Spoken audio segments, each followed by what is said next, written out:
اعوذ باللہ من الشیطان الرجیم، بسم اللہ الرحمن الرحیم۔ میرے تمام ہی دیکھنے والے ناظرین کو بادب السلام علیکم ورحمۃ اللہ وبرکاتہ۔ الحمدللہ ماہ ربیع الاول کی آمد ہے۔ یہ بابرکت مہینہ اپنی بہاریں لٹانے کو تشریف لایا ہے۔ اللہ کریم کا کروڑ احسان ہے، شکر ہے، جس نے ہمیں یہ بابرکت مہینہ دیکھنا نصیب کیا۔ ہر طرف بہار ہی بہار ہے، اور کیوں نہ ہو اس مہینے کے نام کا مطلب ہی بہار ہے۔ ربیع معنی بہار، خوشی۔ اس مہینے میں عاشقان رسول اپنے نبی حضور اکرم صلی اللہ تعالیٰ علیہ وسلم سے محبت کا اظہار مختلف انداز میں کرتے ہیں۔ کوئی چراغاں کرتا ہے اور کوئی سبز جھنڈے گنبد خضرا کی نسبت سے اپنے گھروں میں لگاتے ہیں۔ بچوں، بوڑھوں اور بڑوں تمام ہی حضرات کے زبانوں پر ایک ہی کلمہ جاری رہتا ہے کہ سرکار کی آمد مرحبا، آقا کی آمد مرحبا۔ حاضرین اکرام، اسی ضمن میں المدینہ آن لائن ٹیوٹر اکیڈمی لایا ہے ماہ ربیع الاول اسپیشل ٹرانسمیشن، جس میں ہم اپنے پیارے آقا صلی اللہ تعالیٰ علیہ وسلم سے محبت کا اظہار کریں گے، ان کی تعلیمات، حسن و اخلاق کا ذکر کریں گے اور ان کی شان بیان کریں گے۔ اس اسپیشل ٹرانسمیشن میں ہمارے ساتھ موجود ہوں گے علماء کرام، جن سے ہم گفتگو کریں گے، اور ثناخواں حضرات جو ہمیں نعتیہ اشعار سنائیں گے۔ تو آئیے آج کی اس ٹرانسمیشن کا باقاعدہ آغاز کرتے ہیں تلاوت کلام پاک سے۔ تلاوت کلام پاک کے لیے ہمارے ساتھ موجود ہیں جناب اسد مبارکی صاحب تلاوت کلام پاک سے اس ٹرانسمیشن کا باقاعدہ آغاز فرما دیجیے۔ اعوذ باللہ من الشیطان الرجیم، بسم اللہ الرحمن الرحیم۔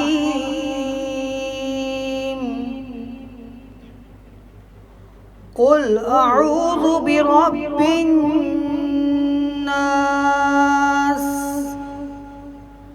ملک الناس، الہ الناس، من شر الوسواس الخناس، الذي يوسوس في صدور الناس من الجنة والناس۔ صدق اللہ العظیم۔ ماشاءاللہ، جزاک اللہ۔ یہ تھے جناب اسد مبارکی صاحب، خوبصورت انداز میں تلاوت کلام پاک سے اس ٹرانسمیشن کا باقاعدہ آغاز فرما رہے تھے۔ ہمارے ساتھ موجود ہیں جناب عظیم ثناخوان مصطفیٰ عاصم مصطفی صاحب۔ ہم ان سے آج ربیع الاول کے حوالے سے کلام سنیں گے۔ عاصم مصطفی صاحب، پہلے تو آپ کا بہت بہت شکریہ کہ آپ اس ٹرانسمیشن میں تشریف لائے۔ آج آپ ہمیں ربیع الاول شریف کی آمد کے حوالے سے کوئی کلام سنا دیں انشاءاللہ۔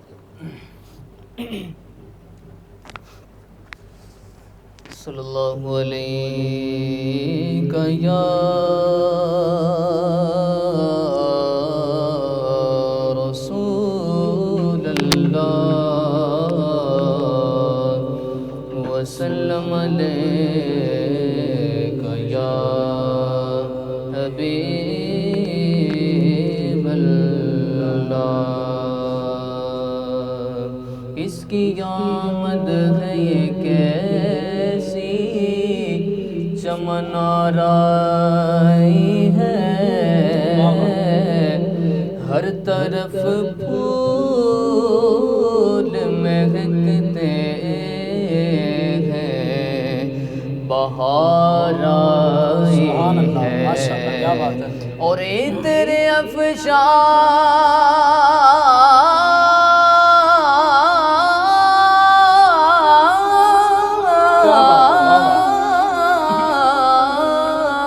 جو مدینے سے ہوا آئی ہے،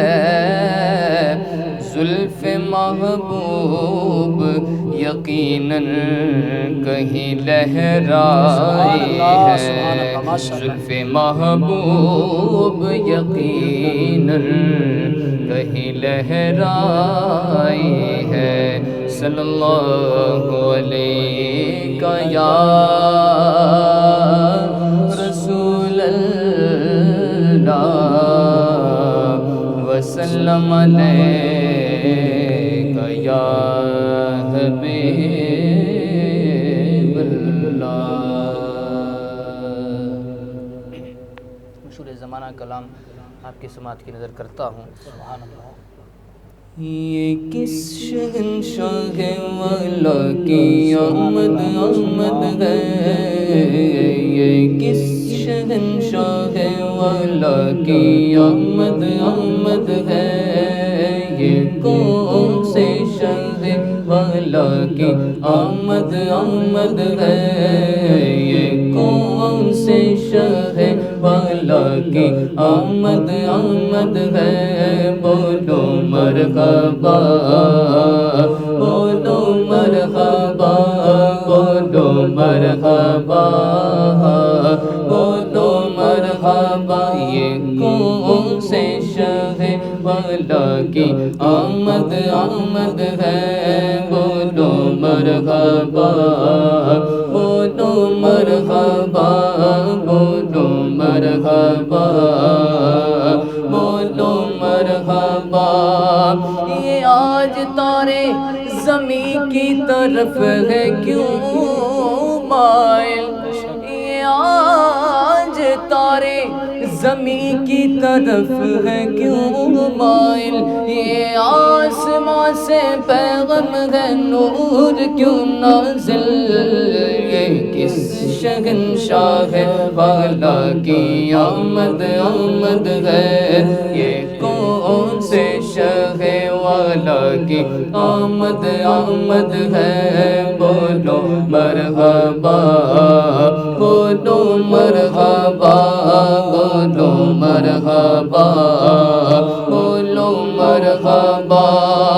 یہ آج کیا ہے زمانے نے رنگ بدلا ہے، یہ آج کیا ہے زمانے نے رنگ بدلا ہے، یہ آج کیا ہے کہ عالم کا ڈھنگ بدلا ہے، یہ کس شہنشاہ والا کی آمد آمد ہے، یہ کون سے شاہ والا کی آمد آمد ہے، بولو مرحبا بولو مرحبا بولو مرحبا بولو مرحبا۔ یہ آج کاہے کی شادی ہے عرش کیوں جھوما، یہ آج کاہے کی شادی ہے عرش کیوں جھوما، لب زمین کو لب آسمان کیوں جھوما، لب زمین کو لب آسمان کیوں جھوما، ہزار سال کی روشن شدہ بجھی آتش، ہزار سال کی روشن شدہ بجھی آتش، یہ کفر و شرک کی نیویں ہلانے آئے ہیں، کس شہنشاہ والا کی آمد آمد ہے، یہ کون سے شاہ والا کی آمد آمد ہے، یہ کون سے شاہ والا کی آمد آمد ہے، بولو مرحبا بولو مرحبا سرکار کی آمد، مرحبا دلدار کی آمد، مرحبا غمخوار کی آمد، مرحبا پر نور کی آمد، مرحبا یہ کون سے شاہ والا کی آمد آمد ہے، بولو مرحبا بولو مرحبا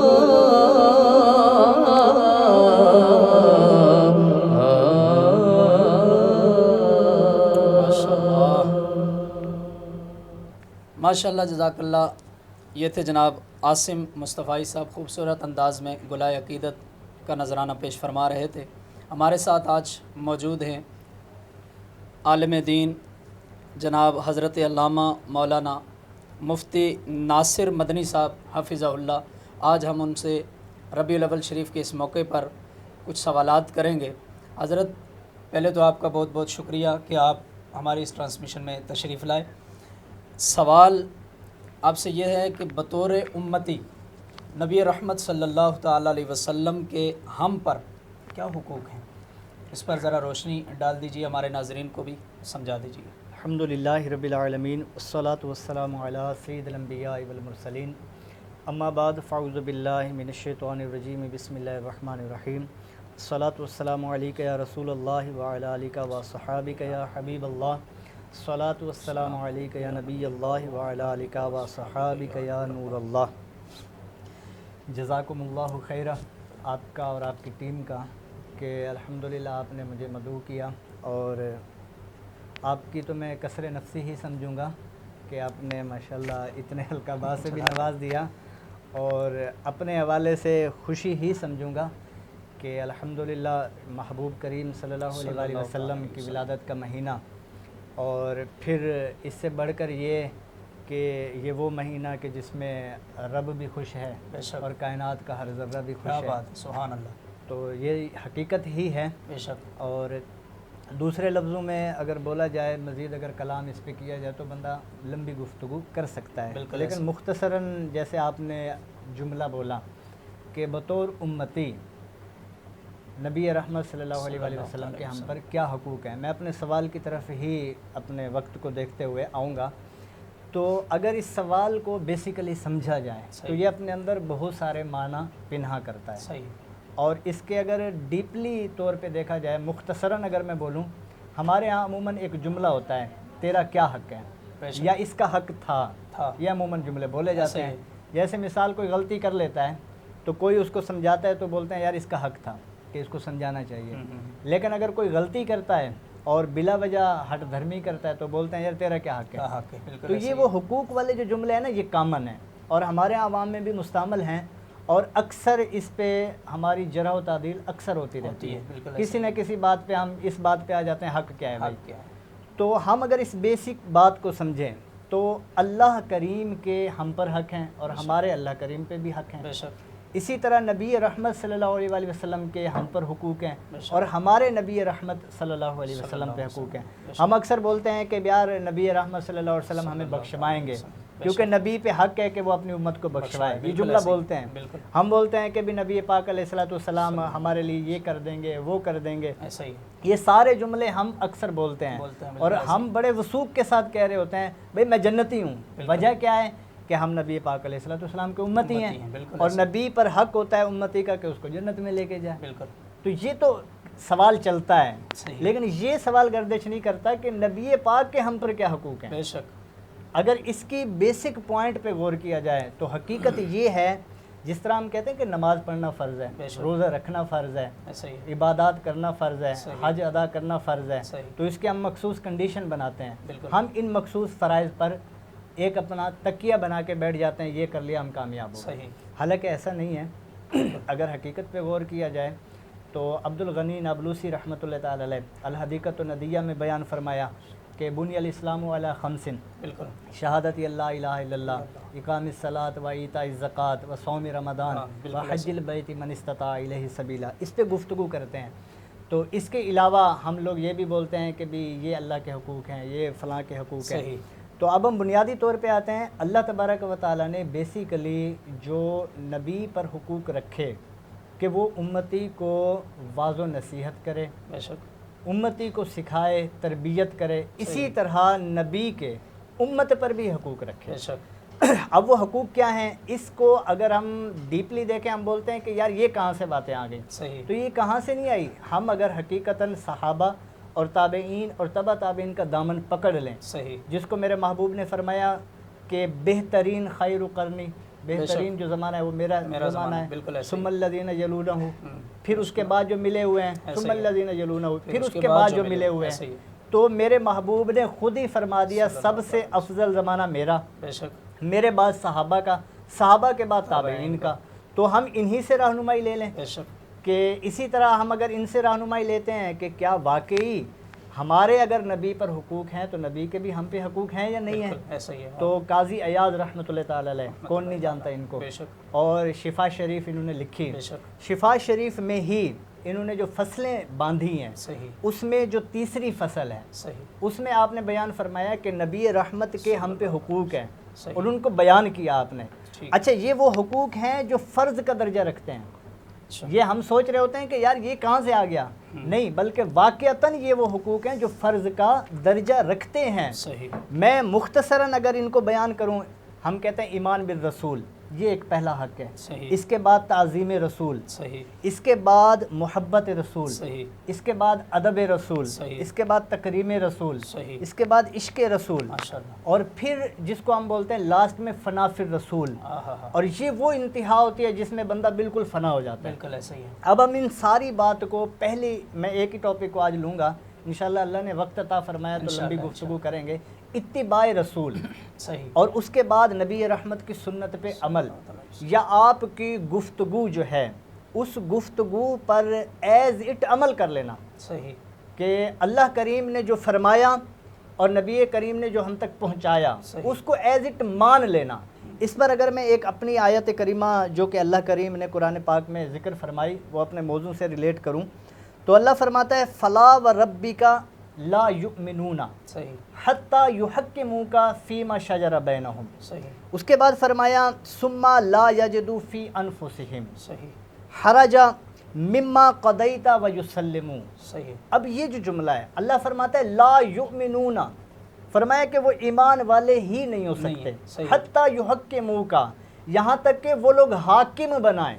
صحیح فیما شجر بینہم، کن معاملات میں حاکم بنائیں کہ جن معاملات میں ان کے جھگڑے ہیں، صحیح جن کے آپسی معاملات ہیں، آپسی ان کے معاملات، جو صحیح. ذاتی معاملات ہیں. جیسے میں نے پہلے ہی کہا کہ ہم یہ بول رہے ہیں کہ یار اس کا اس پہ حق ہے، تو اگر اس نے غلط کیا ہم بولتے ہیں ٹھیک کیا ہے یہ حق پہ تھا، صحیح ہے. اگر برا کیا ہم بولتے ہیں اس کا کیا حق تھا. صحیح. یہ بول رہے ہیں نا. ایسا ہی ہے.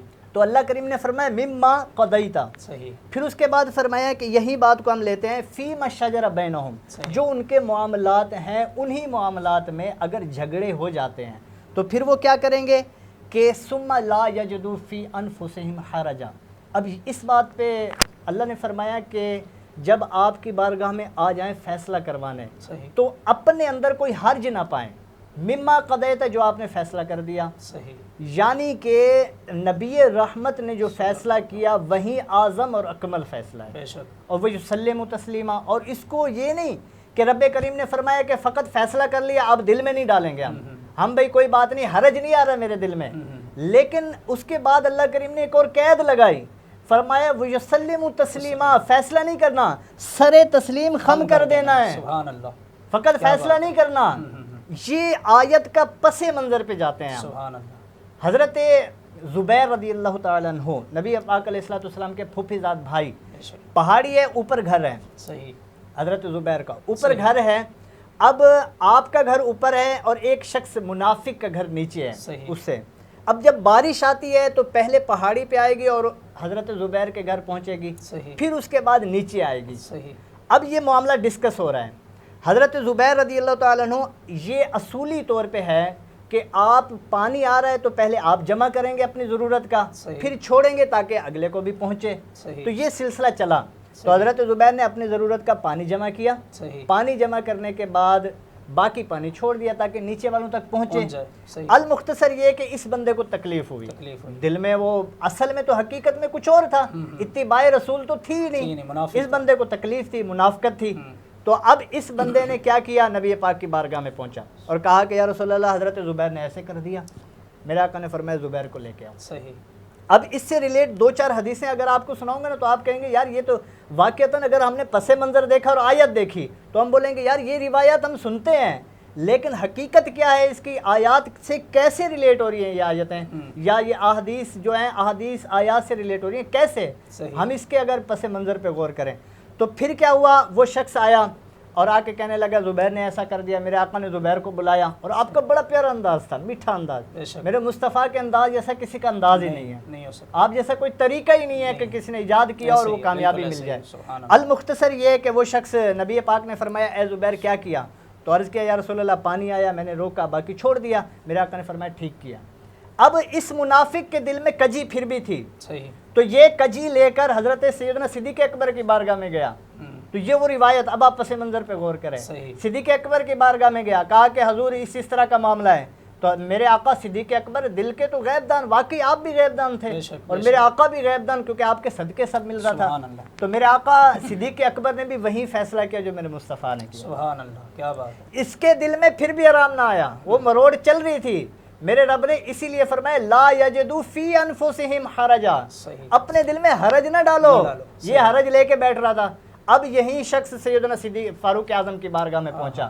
جب یہ پہنچتا ہے, اب یہ ساری حدیثیں بخاری و مسلم سے سنا رہا ہوں, یہ پہنچا سیدنا فاروق اعظم کی بارگاہ میں. آپ کی بارگاہ میں پہنچنے کے بعد وہی فیصلہ, وہی معاملہ پیش کیا. تو سیدنا فاروق اعظم نے فرمایا رک. آپ اندر گئے, تلوار لے کر آئے اور اسی وقت اس شخص کا سر قلم کیا. فرمایا جو میرے مصطفیٰ کے حکم کو نہ مانے, میں فاروق کا یہ فیصلہ ہوا کرتا ہے. سبحان اللہ, سبحان اللہ. تو اسی وقت قلم کر دیا. اب یہ فیصلہ پھر میرے آقا کی بارگاہ میں گیا کہ فاروق نے ایک شخص کو قتل کر دیا. بالکل ایسے. پھر میرے آقا کی بارگاہ میں پھر گیا. تو جب یہ فیصلہ میرے مصطفیٰ کے پاس پھر گیا تو میرے آقا نے فرمایا جو کیا حق کیا. کیونکہ پھر میرے آقا کی تفریح دیکھیں, آپ نے فرمایا کہ وہ بندے جو یحییٰ علیہ السلام کو قتل کرنے آئے تھے, میرے رب نے یحییٰ کے قتل کے عوض 70,000 قتل کر دیے. اور موسیٰ کے دور میں جب وہ بچھڑے والا معاملہ چلا تو 70 لاکھ قتل ہوئے. پھر رب نے ان کا فدیہ عطا کیا. فرمایا کہ میں مصطفیٰ وہ ہوں, اگر میرا کہنا نہ مانا گیا تو رب پوری کائنات کو قتل کروا دے, میرا حکم پہلے ہوگا. تو یہ میرے مصطفیٰ کے الفاظ تھے. تو پتہ یہ لگا اتباع رسول بنیادی چیز ہے. تو اگر ہم اس کو مزید گفتگو کریں اس ٹاپک پہ تو ایک لمبی گفتگو ہے. المختصراً یہ کہ ہم اسی بات کو لیں اتباع سنت اور اتباع قول رسول. جو میرے مصطفیٰ نے فرما دیا عمل کرو, یہ ہمارا حق ہے. اللہ تعالی ہمیں اس پہ عمل کی توفیق عطا فرمائے اور اچھے سے اچھے انداز میں محبوب کریم کے حقوق ادا کرنے کی توفیق عطا فرمائے. آمین بجاہ نبی الامین وصلی اللہ تعالی علیہ وآلہ وسلم. ماشاء اللہ, جزاک اللہ. علامہ صاحب آپ کا بہت بہت شکریہ. جزاک اللہ.